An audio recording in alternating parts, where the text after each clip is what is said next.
2026 ಸಂಕ್ರಾಂತಿ ಹಬ್ಬದ ಶುಭಾಶಯಗಳು.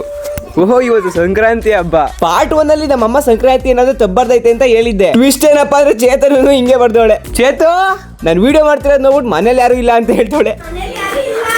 ನಾನು ವಿಡಿಯೋ ಮಾಡ್ತಿರೋದು ನೋಡ್ಬಿಟ್ಟು ಓಡಾಗ್ಬಿಟ್ಟು ಬಾಕ್ಲ ಹಾಕಬಿಟ್ಲು. ಏನೋ ತಪ್ಪು ಮಾಡಿದ್ದೀರಾ ಬನ್ನಿ ತೋರಿಸ್ತೀನಿ ಅಂತ ಕರ್ಕೊಂಬಂದೆ. ಚೇತನ ಅದನ್ನ ಸರಿ ಮಾಡ್ಬೇಕಾರೆ ಅಲ್ಲಿ ತೆಂಗಿ ಮರ ನೋಡಿದೆ ಗುರು. ಮರ ಮನೆ ಮುಂದೆನೆ ಅವಲ್ಲ, ಇಲ್ಲಿ ಬೇರೆ ಬಿಡಿಸಿದ್ಯಾ? ಆಕ್ಚುಲಿ ಅದು ಕೊಬ್ಬು ನಮ್ ಚೇತನ ನೋಡ್ರಿ ಚೆನ್ನಾಗೇ ಬಿಡಿಸಿದಾಳೆ. ಆಮೇಲೆ ಫಸ್ಟ್ ಟೈಮ್ ನಾನು ವಿಡಿಯೋದಲ್ಲಿ ಋಷಿಕನ ತೋರಿಸ್ತಾ ಇದ್ದೀನಿ ನೋಡಿ. ಅಮ್ಮ ಇವತ್ತು ಯಾವ ಹಬ್ಬ ಅಮ್ಮ? ಸಂಕ್ರಾಂತಿ ಹಬ್ಬ. ತುಂಬಾ ಕ್ಯೂಟ್ ಆಗಿ ಹೇಳಿದ್ಲು ಅಂತ ಅನಿಸ್ತು, ಅದಕ್ಕೆ ನಿಮ್ಗೂ ಹೇಳಿಸ್ತೆ. ಎಲ್ಲರಿಗೂ ಸಂಕ್ರಾಂತಿ ಹಬ್ಬದ ಶುಭಾಶಯಗಳು. ಚೆನ್ನಾಗಿ ಹೇಳಿದೆ ಋಷಿಕಾ. ಆಮೇಲೆ ಸುನೀತಂಟಿ ಮನೇಲೇನೋ ತಪ್ಪು ಬರ್ತಿದ್ರು. ರಂಗೋಲಿ ಬಿಡಿಸಿದ್ ಯಾರಂಟಿ? ರಂಗೋಲಿ ಬಿಡಿಸಿದ್ ವಂಶಿ. ವಂಶಿ ಬಿಟ್ಟ ರಂಗೋಲಿ ಬಿಡಿಸುತ್ತಾ? ಇಲ್ಲ, ಒಂದ್ ತಪ್ಪಾಗೈತೆ. ಅದಕ್ಕೆ ಸರಿ ಮಾಡ್ಸಕ್ಕೆ ಬನ್ನಿ. ಇಲ್ಲಕ್ಕೆ ಬನ್ನಿ. ಅಲ್ಲಿ ರಂಗೋಲಿ ಅದೇ ನೀನೇ ತಗೊಂಡ್ ಸರಿ ಮಾಡು ಅಂತ ಅಜೀಬ್ ಮಾಡ್ಬಿಟ್ರು ಗುರು. ಆಮೇಲೆ ನಾನು ದೇವಸ್ಥಾನ ಕ್ಲೀನ್ ಮಾಡ್ಕೊಂಡ್ ಬರೋ ಅಷ್ಟಕ್ಕೆ ಸರಿ ಮಾಡ್ಬಿಟ್ಟಿದ್ರು.